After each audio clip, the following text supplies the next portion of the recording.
আজ অর্থাৎ বুধবার জেলাশাসক এস পান্নাবালামের কার্যালয়ে আগামী বছর অর্থাৎ 2026-এ হতে চলা মাধ্যমিক পরীক্ষা নিয়ে একটি গুরুত্বপূর্ণ বৈঠক করা হয়। এই বৈঠকে উপস্থিত ছিলেন জেলাশাসক S Ponnambalam, West Bengal Board of Secondary এডুকেশনের প্রেসিডেন্ট, তাছাড়াও শিক্ষা দপ্তরের অন্যান্য ঊর্ধ্বতন কর্মকর্তারা।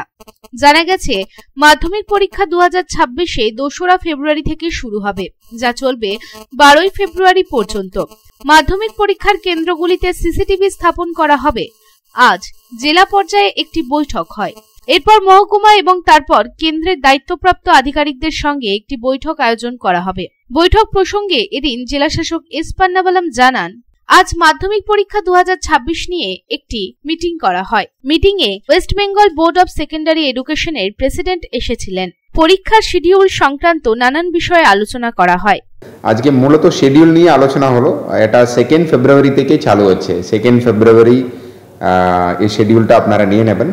2 ফেব্রুয়ারি থেকে চালু হচ্ছে।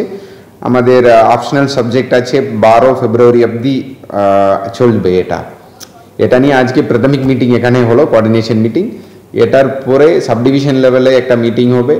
তারপরে সমস্ত সেন্টার ইনচার্জদের নিয়ে, যতগুলো আমাদের সেন্টারগুলি আছে ওটা নিয়ে আমাদের সব জায়গায় মিটিংটা চলবে। এই পুরো মাসটা মিটিংটা চলবে। আশা করি গত বছর মতোই আমরা যেভাবে করে আসছি, এই বছরও মতলব এক্সামগুলো কোনো ইনসিডেন্ট ফ্রি হবে না। দেখুন, সিসিটিভি তো প্রায় সব জায়গায় আছে, আমাদের সেন্টারগুলিতে সিসিটিভি আছে। আর বাকি ওখানে হেলথের টিম থাকবে।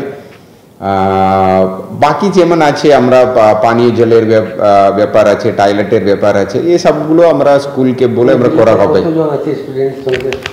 এখন আপনাদেরকে তথ্য দেব। এখন এটা ইনফরমেশন শিটে সব আছে, আপনারা নিয়ে নেবেন এটা। ঠিক আছে।